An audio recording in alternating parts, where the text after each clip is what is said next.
This is RJ Carbone, and you're listening to BD4. Anthony for three. Bang!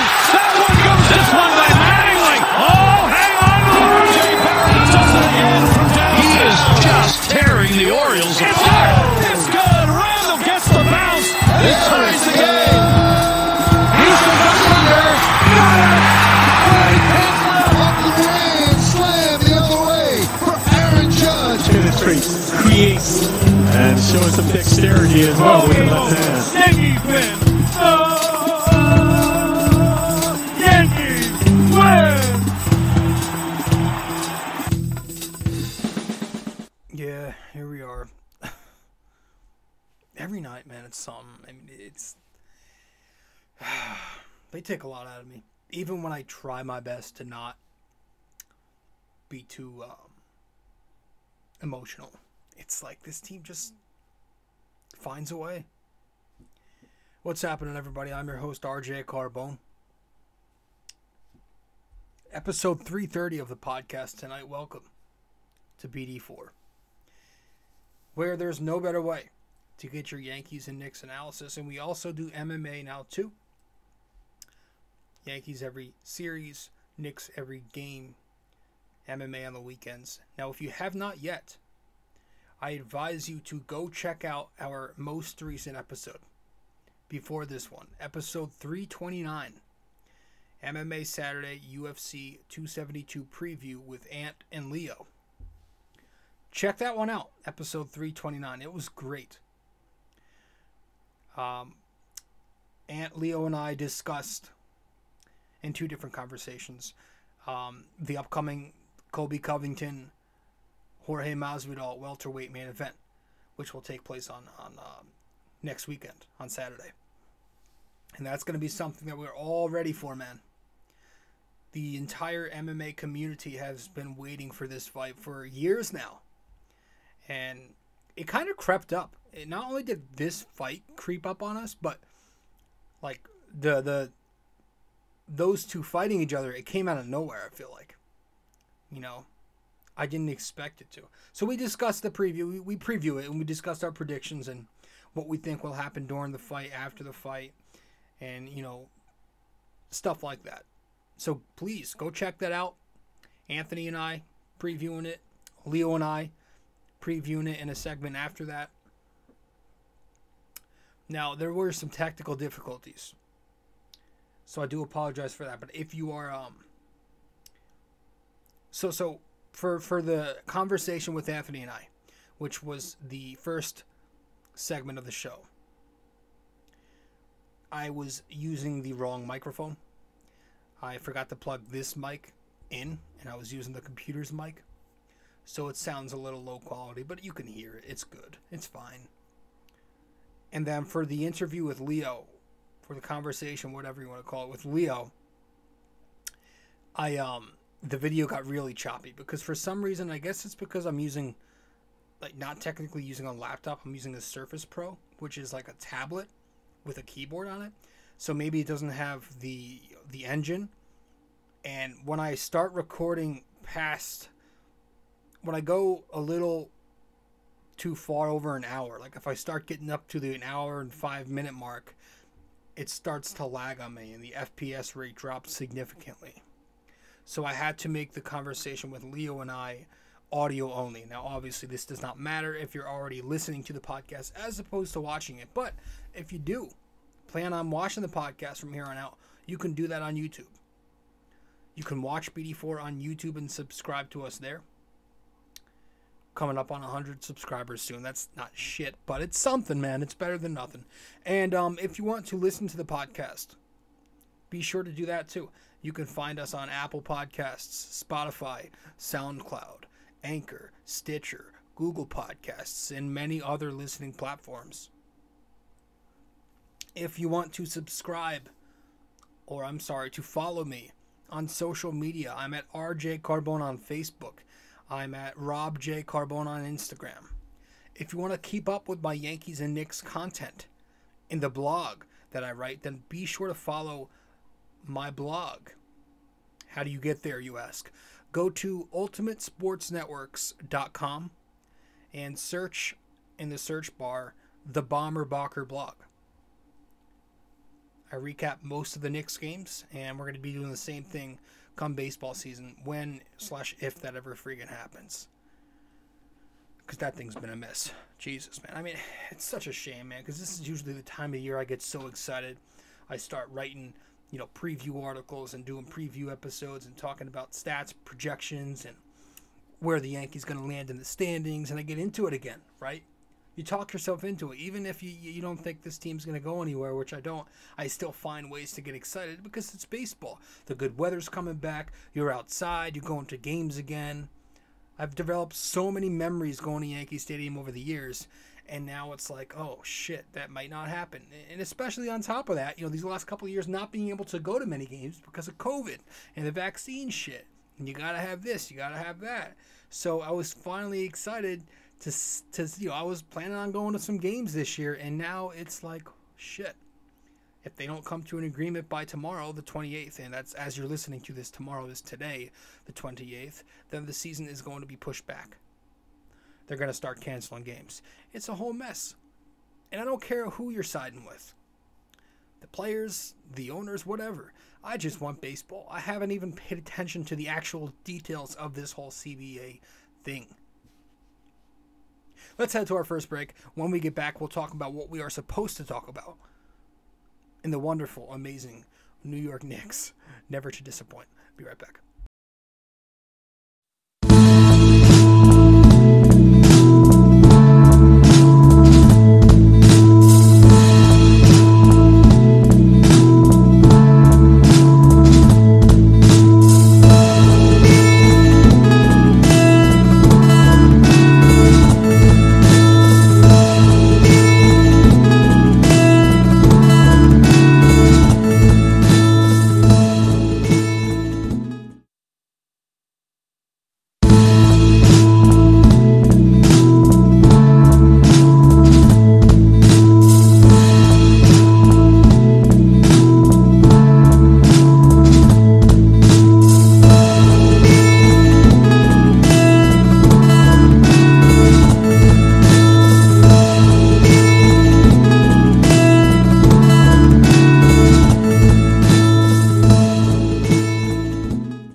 So, I've noticed that only a small portion of you who watch BD4 on YouTube are actually subscribed.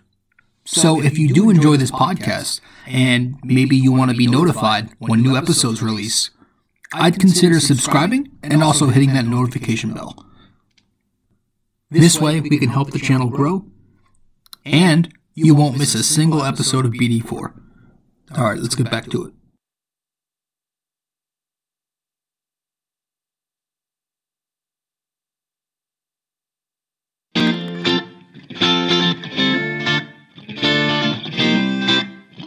So, if you guys want to follow me on social media, be sure to do so right now.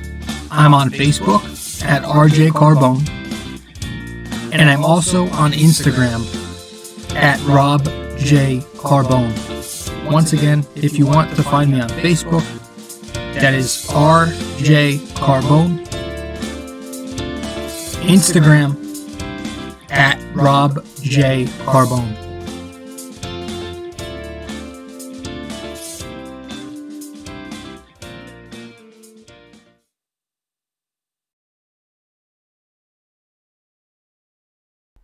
Alright, should we get to it? Let's get to it.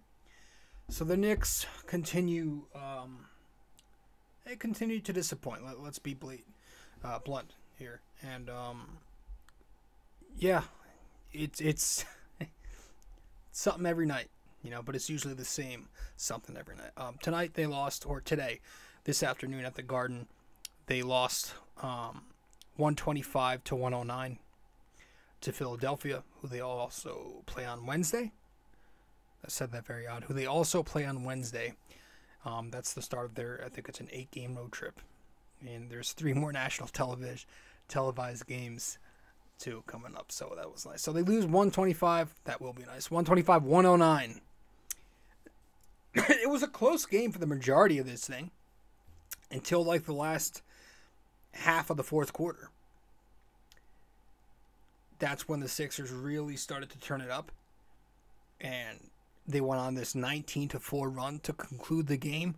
The Knicks just the same old problems. Late game execution, turnovers, missed free throws, lack of a point guard, the rotation issues. And, you know, all game long you had James Harden, Joel Embiid absolutely torching us.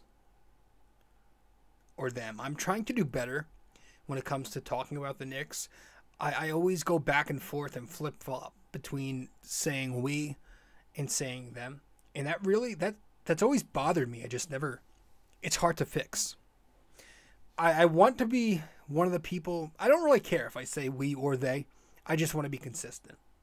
But and even like it's a problem when I write articles sometimes. I'll say we, and then I'll say they in the next paragraph.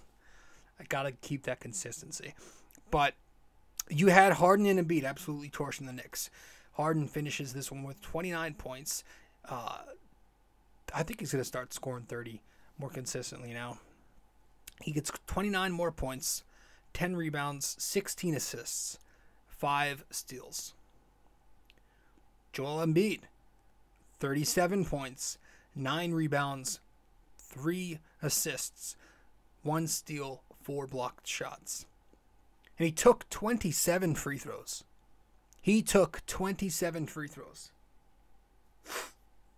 I mean, the officials just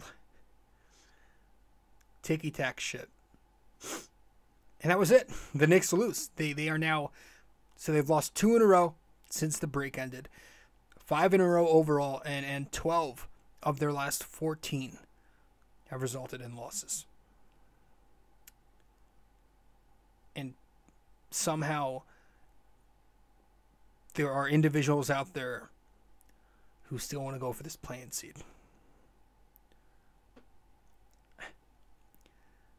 But as soon as this game ended, I'm so annoyed, but somehow not surprised, because I'm looking at that closing lineup, and I'm looking at that as being the turning point of this game. I don't know how Tibbs does it, but he manages to find a way to do it every single night now.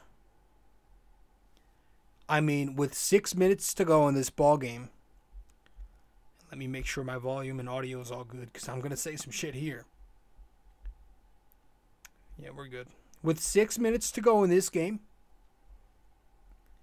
you have the Knicks up 1 point. I think they were up 106-105 with about 6 minutes to play.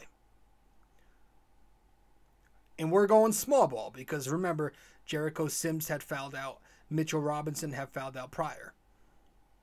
And it's working really well. You had IQ in there at the point, RJ and Cam on the wings, and Obi and Julius up front. Suddenly, during this really good stretch of basketball, playing some good hoops, Tibbs checks out both Cam Reddish and Obi Toppin for Alec Burks and Evan Fournier. Now the Fournier thing, whatever. He had 24 points.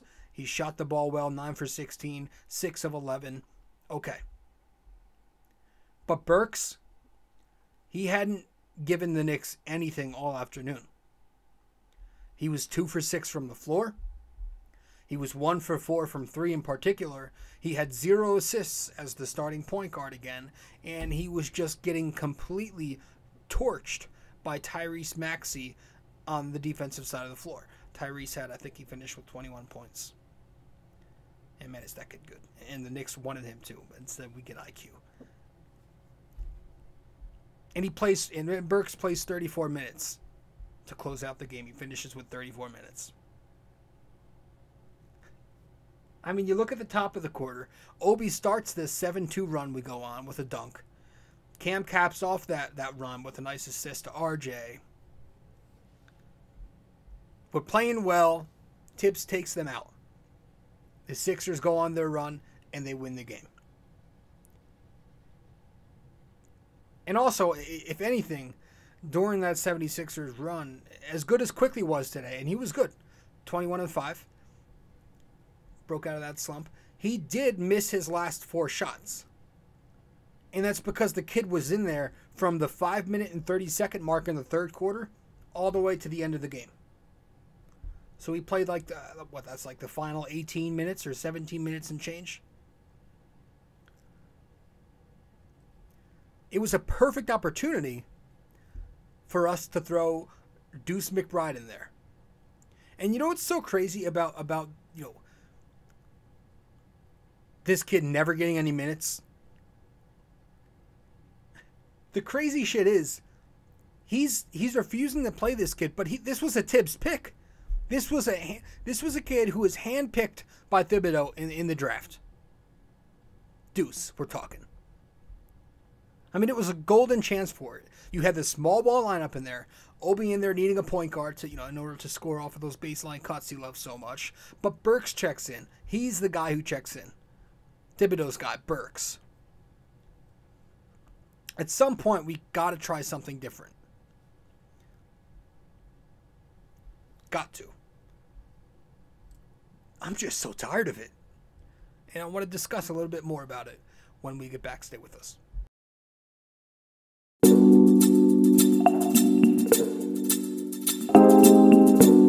So BD4 is on so many platforms to listen to.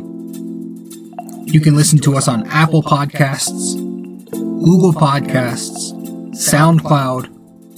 You can listen to us on Spotify. You can find us on our sponsor, Anchor, and many other listening platforms as well, wherever you get your podcast. But we are also available to watch on YouTube. So if you want to watch us on YouTube, go subscribe there. But if you prefer to listen to us, again, many listening platforms. Just be sure to subscribe, download, give us a rating, a review, comment, share the podcast, and all that fun stuff. This is BD4, where there's no better way to get your Yankees and Knicks analysis. Alright folks, now if you are listening to BD4 on Apple Podcasts, be sure to give us a 5-star rating and a review, if you so please. So once again, this is if you are listening to BD4 on Apple Podcasts, give us a 5-star rating and review. Thank you. So let's talk about some of this. We got to try something different eventually at point guard. Because, like I said, the lack of continuity is absolutely dreadful. We had 18 more turnovers today. That's now 36 in 2 games since the break ended. And today, 18 against Philly, who leads the NBA in steals. They scored 22 points off of that. The Knicks also given away possessions at the free throw line. 63% today on 35 attempts. Philly goes 89% on 44 attempts. RJ and Randall, it's getting pathetic with them at the foul line. RJ has got to figure this shit out because it's pretty embarrassing. And something as simple as hitting your free throws, I mean, say it slowly, free throws, is holding him back from becoming a 25 points per game guy. It's every year. It's the same few things that need work and more consistency with RJ. It's the free throw shooting, the mid-range shooting, and that offhand when he goes to the cup. And he said he worked on it. He stayed in the gym after last night or the game the other night. And I think they were saying on the telecast that he was shooting 200 free throws. Got to start seeing it. Because, he was 60-something% as a rookie. Then he shot a career-high 74% last season. Now he's back down into the 60% range this season again. I think it's 68 or something. And it's a shame because this is a kid who really gets to the cup a lot. Gets to the line a lot. But, yeah, the more important matter right now, to me, we have to stop losing games because of coaching. It's not all coaching, but it's definitely playing a role. You know? If you sit here and you watch these Knicks games night after night, all right, and you're actually one true diehard fan, you can't argue against that. And I have a thing that I do now. Whenever, so I know this is so I don't waste my time, because I'm done wasting my time. So before I interact with anybody in my actual life and try talking Knicks basketball with them, I ask them 3 questions. It's like on The Walking Dead when Rick asked the 3 questions. I ask them 3 questions.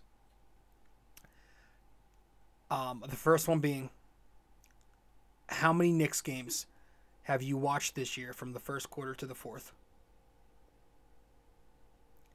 The second question, are you being honest with me?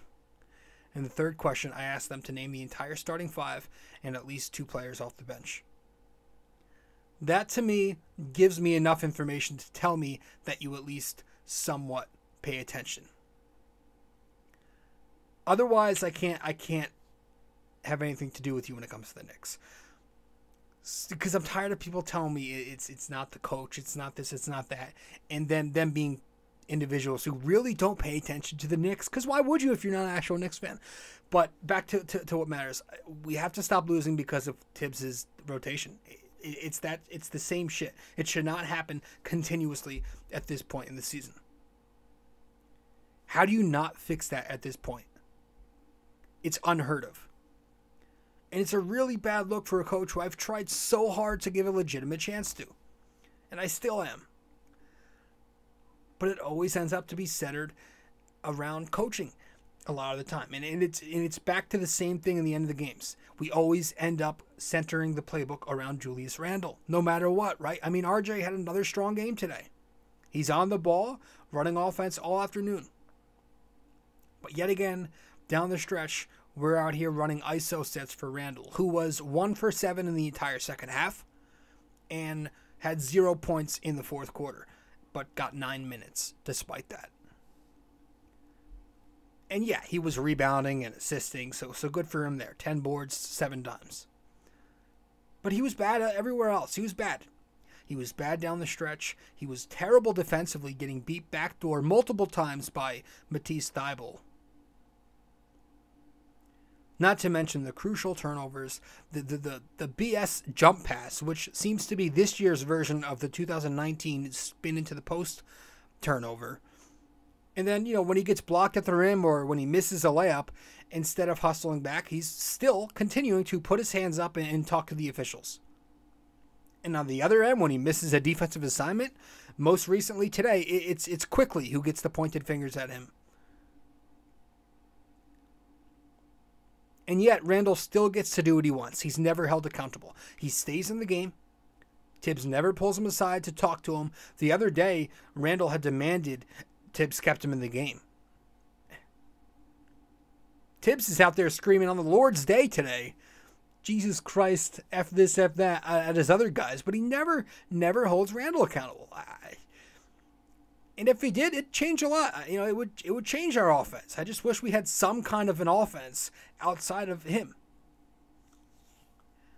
So maybe we need to get an offensive, assistant coach in here, like an offensive coordinator. At the very least, get Tom Thibodeau somebody who can draw up plays for this New York offense.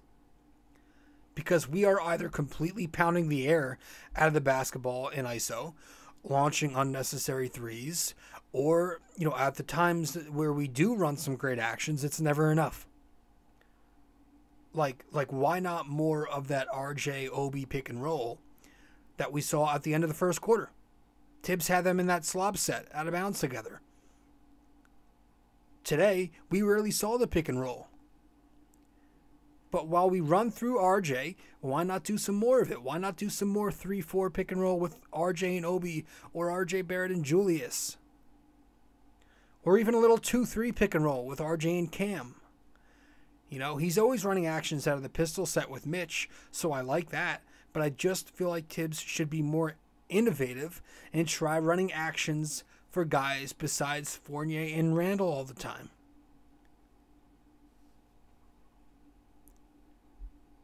It's so frustrating to see, but at least you have that RJ continues to be great, right? That's the positive. He's scoring 20 plus on a nightly basis now. We keep running through him, and it's working, at least for him. And the team seems to compete more. You know, we need to keep doing it. He continues to have that downhill attack and transition. It's a great approach. It's so much better seeing RJ with the on-ball duties than Randall. You know, the Knicks play so, like I said, they play so much more competitive when you have him in that role. I mean, if you're going to run, you know, if you're not going to run McBride out there at point guard, you might as well have RJ be that stopgap point to conclude the season with Rose out, Kemba done, and Deuce not getting any run. You might as well just give it to RJ. He's been great. His facilitating, his decision-making on the fly has been great. Doris keeps mentioning that in the telecast. He's making very smart reads at the rim. That's why he's finishing better lately. Today, he scores 24 more points, gets to the line 10 more times. I loved what I saw from him. And I loved what I saw from a couple other of the young players. I like what I saw from Sims, once again, getting some big minutes. I know he didn't score a point, but he added 10 rebounds in the first half. He had a couple of assists in there. He had a steal and a block in 19 minutes. He competed today against, you know, the front runner in the MVP conversation on national TV. Embiid's going to bully anybody he goes up against, but this is a young kid, and he really showed some effort, Sims. And I really liked that one sequence where he blocks Embiid's shot, and then on the very next defensive possession, you have him, he denies Embiid the ball in the post. I think it was Harris attempting to throw that entry pass. So he's showing a lot. He's got that leap, that athleticism. He's going to be a good rebounder someday, at the very least. I think he still needs a lot of work. You know, the positioning, like I said, he's not always in the right spot, boxing out, and his awareness needs to improve. But I like what I see. And offensively, we'll see. You know, he's a bit tentative right now, but I think once he's a finished product and a little more polished, maybe he can become like a backup version of a Jared Allen in Cleveland. You know, I think he could be a credible backup big. I also like what I saw from Quickly. Like I said, it was nice to see him break out. 21 more points. The three ball looked well. He drew that one whistle off those double screens at the top early on, which you could tell was vintage Quickly. And he was doing a nice job getting to the line and getting into the paint. He had some buckets today where he created for himself, but also had some buckets where he scored off ball, and I like that better. You know, at least twice today I saw he did a nice job scoring without the ball. RJ hit him up once, and then Randall kicked it out when he was spotting up on the perimeter a little later on. I thought Cam looked pretty good. He was 3 for 6, scored 6 points, 3 boards, 2 assists. He was pulling up with a smooth-looking jumper on the baseline. Guy who can get to the rim on 2 dribbles from the nail. Transition scoring. He and RJ displaying some chemistry on the break some more. He had an excellent feed to Obi when both of them were slashing to the hoop on opposite baselines. But then he's pulled from the game. Boom. Just like that, limited playing time. 17 minutes, you're done. Excluded from the closing lineup once again. When we needed athleticism, we needed defense, we needed rebounding our most. This kid is versatile. He's got all that. You got to utilize his skill set. So, I don't know, man. It's my same thoughts every night. Sorry for being repetitive, but, you know, until it changes, I'm going to have the same opinion. And I just think in the summer, the front office is going to have to sit down with Tibbs and clearly think about which direction they want to go in. And I mean that in a few ways. I mean head coaching direction. I mean the direction of are we going to win or rebuild? And the direction of who's going to be leading you on the court. As for the head coach, if you're going to try and rebuild and play all your prospects, it's probably best to get a new guy up there at the helm. Somebody who fits that rebuild, not necessarily trying to win mold. Or at the very least, if you're going to keep Tibbs around, you have to, and this is a must, you have to bring him a new offensive coordinator and get him as little veterans as possible to play in the offseason. And the very few that you do acquire need to be good vets. And I don't think you can really go the other route and try to win. You can't star chase. Not with this team right now. There's no big fish wants to come to this team right now. So you're not going to get it in free agency. And if you make that big trade, that's going to be completely counterproductive. You're going to be gutting your only talented assets on this roster. Plus, you'll probably have to lose some draft capital. And then, figure it out. Who's going to be your number one on the court? Is it going to be Julius? Is it going to be RJ? If it is Julius, then you got to get a point guard at the very, very least. Brunson, Malcolm Brogdon, I don't care. Get a point guard. We're not watching point forward. Not with Julius. And if it's RJ who's going to be the number one option, then please still get a point guard. But you have to start thinking, does Randall buy into it? Because it's not often when these two play well together. I mean, the last 2 nights are a perfect example. RJ scores 46 points, Randall 11. RJ scores 24 points, Randall 16. Randall shooting 21% on these last 2 nights. 1 for 8 from 3. And it's taken this guy all season long to adjust to this new roster and find chemistry. Meanwhile, you're looking at Harden. It takes him 2 days to get comfortable over there with Embiid. Not even. And I know that's Harden. This is Randall. But all season? You don't need all season if you're being paid $120 million. No. And if they're both here, which is likely, maybe, I was feeling really optimistic that they were going to move Randall around the deadline. That didn't happen. I'm still hopeful they'll move him in the summer. But if they are still here, you got to find a way to stagger them as much as possible. Actually, in the first half today, Tibbs was staggering. But he went away from that, of course, later. But have RJ run with that second unit. Keep him going on the break. Have Randall take a step back in the offense and force him into this role player role. He's got to settle in. And when they're on the floor together, try to make them work together, right? Don't just have one stand around while the other does something. I mean, like I said, run that 3-4 pick and roll more. Randall is a big body. He's a damn good screener and a damn good roll man when he wants to.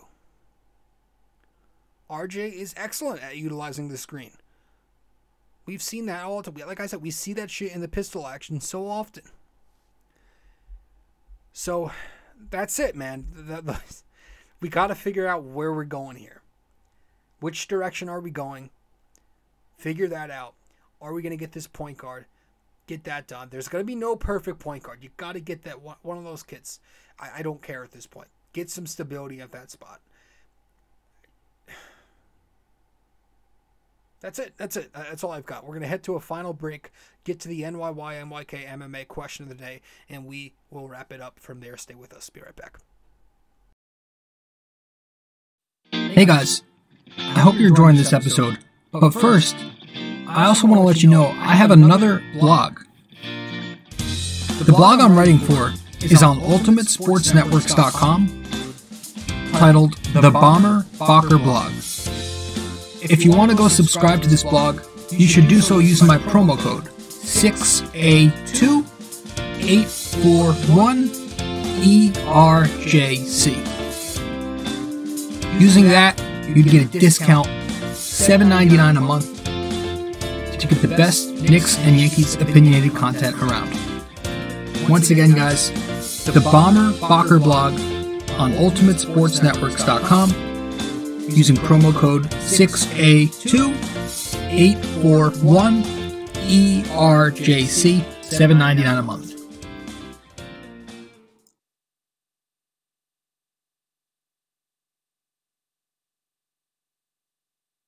A custom wall tapestry is a surefire way to uplift any room's aesthetics with a personal touch. This 100% polyester wall tapestry comes with hemmed edges for extra durability while its mildew and water-resistant properties ensure years' worth of decorating bliss. The advanced tapestry printing techniques guarantee crisp detail even for the craziest of designs in any of the multiple size choices. You can select a size of 26 by 36 inches, 51 by 60, 68 by 80, and 88 by 104. These wall tapestries usually ship in 7 to 10 business days, and the price ranges from $24.99 to $69.99, all dependent on the size you select. The Bomber Bocker blog wall tapestries come in orange, gray, and black. But most importantly, be sure when purchasing a wall tapestry for the Bomber Bocker blog that you use promo code 6A2841ERJC. 6A2841ERJC. Just go to UltimateSportsNetworks.com and click on the Shop MVP tab, searching the Bomber Bocker blog. And there you have it.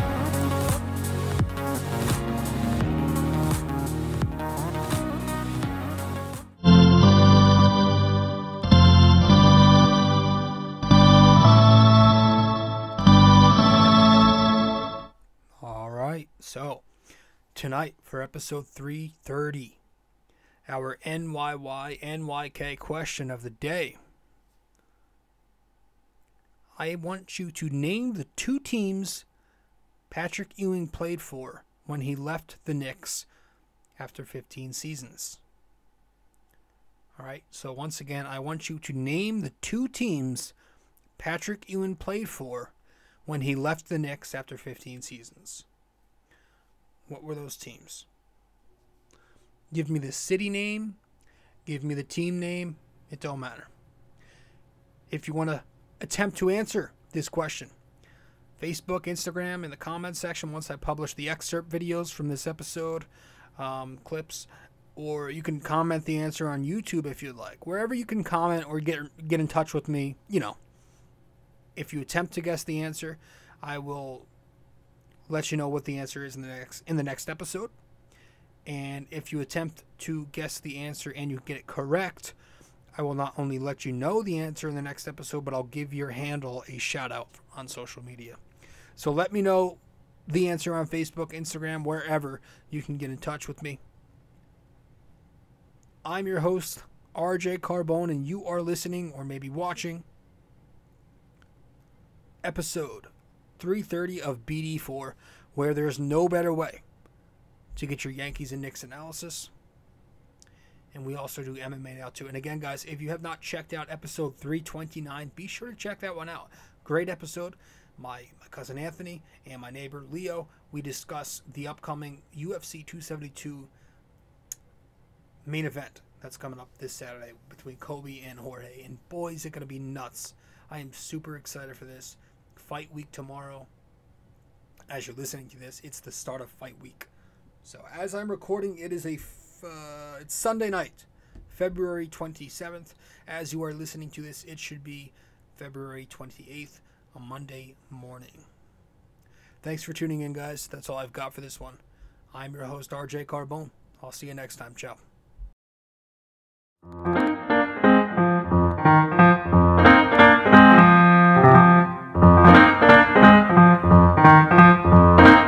This podcast is brought to you by Anchor. It's the best way to make a podcast. Download the Anchor app or go to anchor.fm.